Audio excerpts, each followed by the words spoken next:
en 20% actuellement, simplement. L'année 2030, on arrive à un moment qui s'appelle Singularity, c'est le moment dans lequel un ordinateur il est plus intelligent qu'un être humain. 5 ans plus tard, un ordinateur il est plus intelligent que tous les êtres humains qu'on va ensemble. Toute la puissance des capacités cérébrales de tous les êtres humains vont être remplacés par un ordinateur qui aurait à peu près le prix de votre laptop aujourd'hui.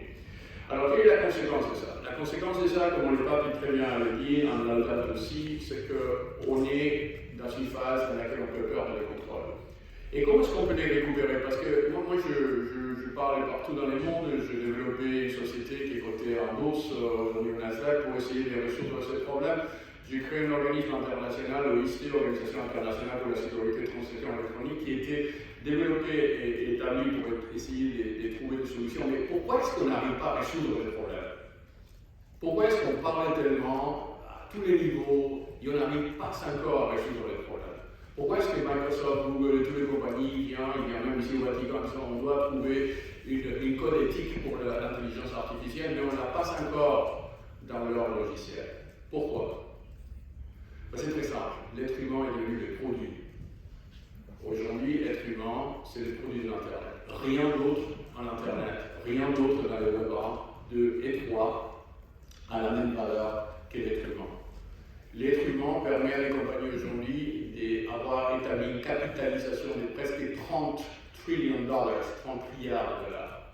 C'est la capitalisation, si on met ensemble toutes ces compagnies, ils ont dit, s'il vous plaît, détruisez votre modèle d'affaires, car on ne veut plus que vous utilisiez l'être humain comme un produit. Alors ils vont dire, ouais, bon, on fait des conférences, on va expliquer comment introduire l'éthique dans l'intelligence artificielle, mais on ne peut pas l'introduire l'éthique dans l'intelligence artificielle, car l'éthique doit être dans la compagnie qui fait l'intelligence artificielle. Et ça c'est beaucoup plus dur, car ces compagnies ne sont pas prêtes à faire un pas en arrière sur leur chiffre d'affaires. Et pour éviter que ça puisse continuer, de la même façon qu'on est en train de faire des problèmes et des situations complètement irréversibles par rapport à l'environnement, on a besoin d'un reset. Aujourd'hui, le World Economic Forum, qui n'a pas pu s'organiser dans le mois de janvier à cause du Covid, s'est réuni en mois de mai cette année. 2 ans plus tard, on ne s'est pas vu depuis longtemps. Et qu'est-ce que ça va être le sujet de discussion numéro 1? La confiance, trust. La confiance. La confiance qu'on peut vraiment, et comme Père Eric vient de dire dans sa conclusion, qu'on puisse vraiment utiliser ces technologies de façon positive. Comme on a eu des autres inventions, comme l'invention de l'imprimerie, qui a permis la Bible de s'imprimer, et qui a permis la Bible de devenir les documents les plus lus au monde, qu'on puisse utiliser les technologies de la 4e révolution industrielle d'une façon positive, humaine, dans laquelle l'être humain ne devient pas des produits, dans laquelle les algorithmes qui aujourd'hui, dans les choses qu'ils font, c'est de convertir cet être humain dans un produit, soit les surveiller, qu'on fasse comme on fait avec les médicaments. Aux États-Unis, si vous êtes une compagnie de médecine, ou vous développez un médicament, avant de le mettre à disposition du marché, vous devez passer par une commission qui va analyser si ce produit il est ou pas sûr pour le consommateur. La FAA, il fait que ça. Même si les docteurs, les scientifiques, ils disent que c'est les meilleurs médicaments au monde, c'est les meilleurs vaccins au monde, il doit passer par ce système de vérification. On n'a pas ça dans la technologie. N'importe qui développe n'importe quoi, et c'est n'importe quoi devient l'essentiel pour le consommateur. Après, avec la publicité et les ciblages qu'on parlait tout à l'heure, on arrive à comprendre l'utilisateur qui est censé le produit-là, il ne peut pas vivre. Mais cet utilisateur, c'est un produit simplement qui s'ajoute à cette besoin de l'utilisateur. Alors, comment est-ce qu'on peut résoudre le problème? Je pense que ça devrait être la discussion ici et ailleurs. L'être humain, l'identité digitale de l'être humain n'existe pas. Vous avez aucun de vous, peut-être, s'il vous plaît, l'élément, si ce n'est pas le cas, il a une identité digitale. Est-ce que vous l'avez? Est-ce que vous avez une identité digitale qui c'était la vôtre? Ou est-ce que vous utilisez Facebook Connect, ou Apple ID, ou Amazon ID? Est-ce que vous êtes dans cette situation-là? Votre identité digitale, c'est l'identité de la plateforme qui vous permet de faire les choses.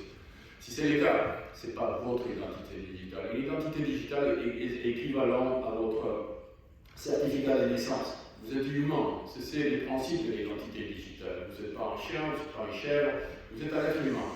Et ça n'existait pas dans la Commission des droits de l'homme. Moi, j'ai parlé plusieurs fois avec la Commission des droits de l'homme. Et vous défendez l'homme analogue. Vous avez énormément de lois qui définissent les droits de l'homme analogue. Mais il est où le l'homme digital?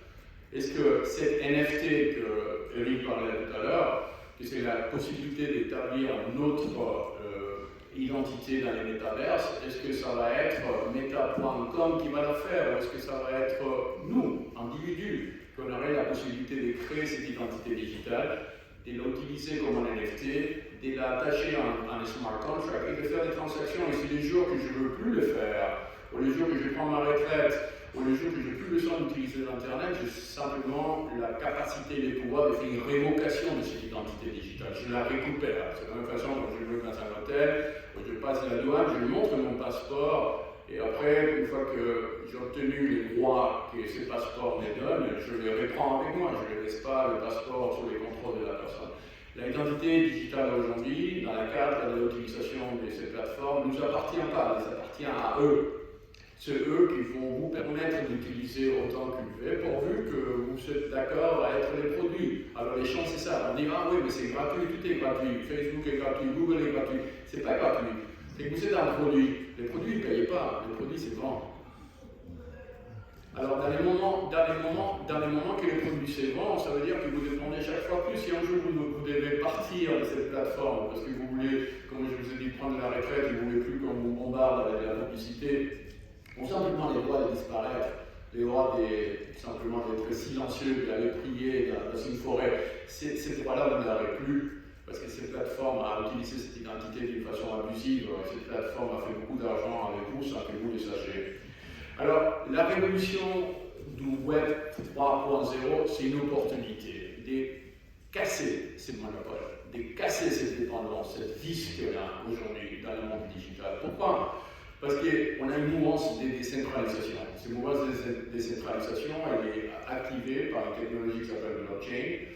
C'est une technologie qui, même si ce n'est pas l'ultime, que la blockchain a des problèmes aussi, qu'il faut analyser de façon scientifique, mais pour le moment, c'est quelque chose qui permet en moins, sorti du silo, sorti de la forteresse, sorti de la plateforme, et avoir une identité digitale qui peut être minted, qui peut être enregistrée dans un ledger, dans un registre décentralisé, dans lequel personne a la possibilité de contrôler. C'est un peu la même mouvance qu'on a dans les crypto-monnaies. Pourquoi Bitcoin aujourd'hui a pris tel essor? C'est parce que Bitcoin, c'est aussi une identité financière qui est enregistrée, décentralisée dans un ledger, qui n'est pas centralisé et qui n'est pas contrôlable. Ça veut dire que c'est la combinaison des ordinateurs qui sont attachés entre eux qui permet cette ledger de pouvoir tracer cette bitcoin que vous avez acheté un jour, et c'est immuable et c'est irrévocable. Ça veut dire que personne ne peut dire non, vous n'avez pas les bitcoins. Vous l'avez, vous pouvez les prouver. De la même façon, vous pouvez faire avec l'identité.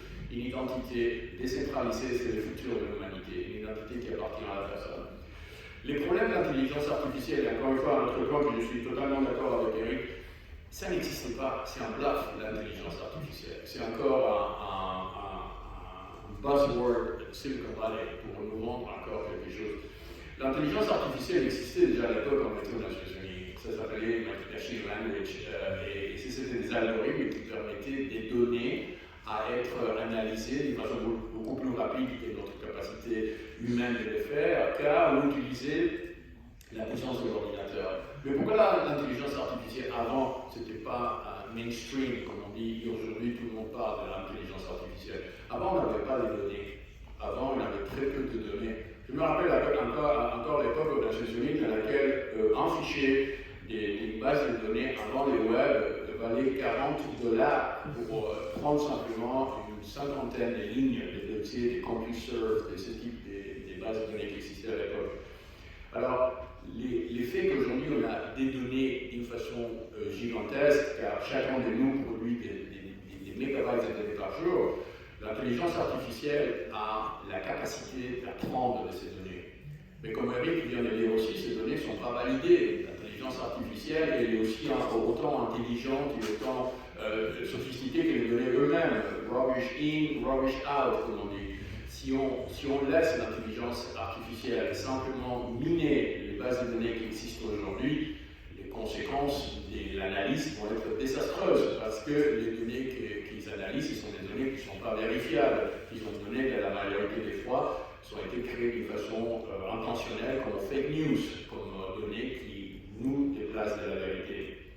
Alors, dans ces contextes de l'intelligence artificielle, disons cette bosse d'intelligence artificielle, il y a encore un autre niveau très dangereux. Ça s'appelle le bias, AI bias. Alors c'est quoi? C'est que qui programme l'intelligence artificielle? L'intelligence artificielle aujourd'hui, moi je l'emploie à plusieurs, ce sont des gamins entre 20 et 25 ans. Des fois ils sont 28, il y a 30 ans, ils sont déjà trop vieux. Alors ces jeunes qui sont en train de développer des algorithmes, on les code ces algorithmes, ils ajoutent leur expérience, leur immaturité, leur manque peut-être d'immoralité à cet âge de leur vie. Ils ne sont pas peut-être aussi sensibles à des principes moraux qui vont être plus tard. Parce que c'est la société qui développe ces algorithmes, nous on l'utilise. Ils l'utilisent à nous donner qui sont aussi pas des données fiables. Alors vous voyez les mélanges d'un algorithme qui a été développé aujourd'hui. Si on calcule tous les algorithmes au monde, maximum on a 20 à 30 000 ingénieurs qui les développent. Et ces ingénieurs, comme je vous avais dit, sont des âges entre 20 et 30 ans. Et ces ingénieurs, ça ne les intéresse pas. Dans les cas de Facebook, et c'est public, parce qu'il y avait déjà des livres, ils avaient des ingénieurs qui utilisaient les données pour trouver des petites copines. Parce qu'ils savaient très bien qu'avec les données brutes et la base de données de Facebook, ils savaient si quelqu'un s'était divorcé ou si quelqu'un avait laissé tomber sa petite copine. Et puis ces ingénieurs géolocalisaient la personne, ils la contactaient en sachant des informations confidentielles que cette personne avait mis dans son wall. Alors, l'effet que l'âge est comme elle est, et aussi que, il y a eu des cas, des bias aux États-Unis, dans lesquels, par exemple, les algorithmes de détection des caméras dans les voitures ne reconnaissaient pas la couleur noire. Alors, il y a eu des cas que l'ingénieur a oublié de décoder qu'il a des gens de couleur. Et ces algorithmes ont été installés dans les voitures, qu'après ça n'arrêtait plus parce qu'ils ne reconnaissaient pas que quelqu'un avait la couleur noire, parce que l'ingénieur simplement il avait oublié. Je ne pense pas que c'était même pas une question de racisme, mais c'est simplement qu'il avait oublié que dans la société, on est une société multiplurielle et multiraciale.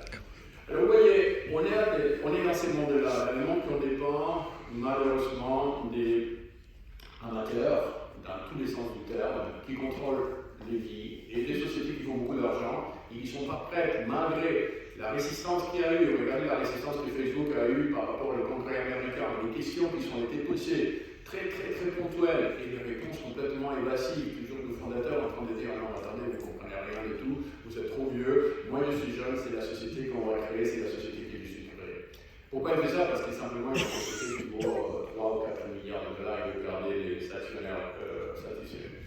Alors, la mission, et encore une fois, je pense que la solution est très simple. Il faut que l'être humain récupère son identité digitale d'une façon globale. Que cette identité digitale soit reconnue et soit contrôlée par des organismes internationaux qui font que ça. Il y a des organismes qui gèrent les standards de télécommunication, il y a des organismes qui gèrent les standards de la propriété intellectuelle. Il n'y a personne au monde, il n'y a plus d'organisme international qui gère l'identité digitale d'une personne. Ça n'existait pas. Et les droits des privacy attachés à cette identité, ça n'existait pas non plus. Il faudrait que les compagnies de télécommunications, les compagnies des plateformes soient ouvertes à mettre un système dans lequel on peut faire un login, mais aussi un logout, et pas un login by default. Je peux parfaitement, si j'ai mon identité digitale, je peux dire à Facebook, bon bah, je ne veux pas te donner mon information, je veux simplement que tu me développes un single sign-on, une page, dans laquelle avec mon clé, dans laquelle avec mon identité digitale, je peux accéder, et la clé c'est à moi, je ouvre la porte, j'accède à l'intérieur, je bénéficie de ton service, et une fois que je suis sorti, j'ai garde ma clé, je ne la laisse pas. Que les consentements de la personne soient respectés, les consentements, les consent management, ça c'est un mot incroyable qui a une valeur extraordinaire. Nous, on donne notre identité digitale, on donne aussi notre consentement. Alors c'est équivalent que si je vous invite à dîner une fois à la maison, un jeu, je donne le consentement de venir, et après ces jours-là, vous venez tous les soirs. Non, bah, j'ai bien aimé votre cuisine, je viens tout le soir, mais je ne peux pas retirer ce consentement. Je ne veux pas dire non, attendez, bon, c'est fini, je ne veux plus que vous voulez tous les soirs. Mais on n'a pas les consent retrieval management, ça n'existe pas dans Internet. Alors, le consentement, c'est quelque chose qui a beaucoup de valeur, car le consentement, c'est ça qui permet après à Facebook ou à des autres plateformes de dire à les compagnies de publicité, tiens, je te tiens déjà à la personne, tu peux le bombarder autant que tu veux, il ne peut rien dire, il ne peut pas dire non, puisqu'il a déjà cédé son consentement. Les consentements, c'est aussi une façon de réduire la pauvreté mondiale. Aujourd'hui, on est dans une situation que ces plateformes sont arrivées déjà à une masse critique. Ça veut dire que pour Facebook, ou bien pour Twitter ou les autres, avancer dans leur chiffre d'affaires, il faut aller chercher des utilisateurs en Afrique, dans les Pacifiques, dans les îles paumées partout dans la Terre, parce que les autres, ils l'ont déjà. Et puis eux, ils doivent simplement tous les 3 mois montrer qu'ils ont 10%, 20% de croissance. Et pour obtenir cette croissance, il faut aller chercher les utilisateurs ailleurs. Mais bien sûr, avec les mêmes normes, en train de dire, bon, bah, je vous prends tout, je vous prends l'identité, je vous prends les consentements et je vous donne la possibilité de mettre des photos chez moi. Non. Pourquoi est-ce qu'on ne monétise pas les consentements? Si on arrive à monétiser les consentements, on pourrait réduire la pauvreté mondiale. Pourquoi? Parce qu'en étant une partie économique, si vous divisez les chiffres d'affaires, la valorisation boursière de Facebook par exemple, par leurs utilisateurs, 2,5 milliards d'utilisateurs, à peu près aujourd'hui, c'est des sociétés qui sont en train d'arriver à des valorisations de presque 1 trilliard de dollars. Chaque utilisateur correspond à peu près 500 à 5 000 dollars par année par utilisateur des valorisations boursières d'une société. Ça veut dire que si je prends ces consentements et je le contrôle moi-même, je peux dire ok, d'accord, est-ce que tu veux des informations chez moi, tu veux examiner mon comportement, tu veux savoir qu'est-ce que je fais, où est-ce que je voyage, qu'est-ce que je mange, je n'ai pas besoin de te dire qui je suis, le PII, ça s'appelle Personal Identifiable Information, elle est toujours cryptée, c'est la clé, c'est là que je garde, je ne la donne pas, mais je mets à disposition peut-être mon comportement, pourvu que vous ne sachiez pas qui je suis, je m'en fous de dire que j'aime aller à jouer au golf, ou j'aime jouer au football, je suis du Real Madrid, ça ne me concerne pas, pourvu que vous n'avez pas la possibilité de les tracer, mais je veux recevoir une compensation par rapport à l'argent que vous faites sur cette identité digitale que vous êtes en train de capturer de chez moi. Ça veut dire que vous êtes en train de monétiser les consentements, et ça c'est une chose qu'on arrive à faire avec la technologie blockchain.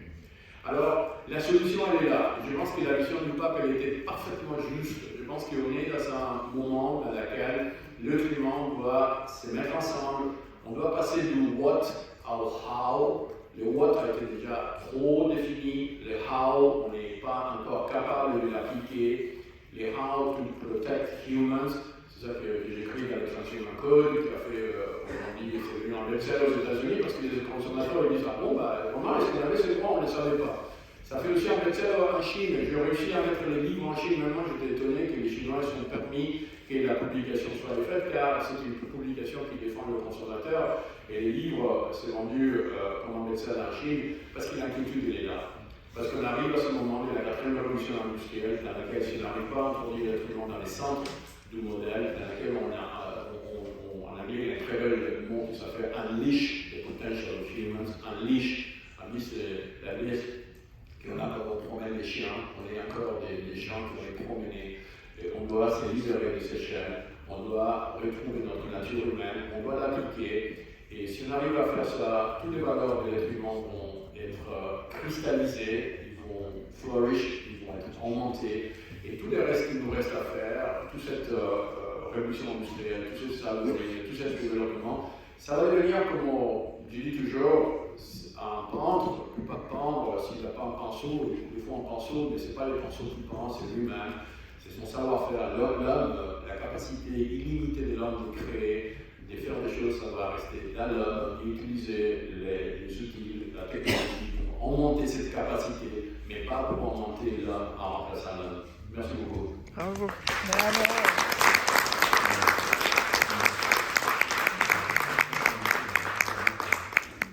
Merci docteur pour cet excellent exposé. Nous avons ce matin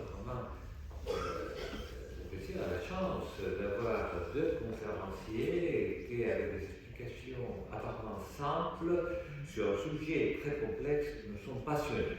Et j'ai pas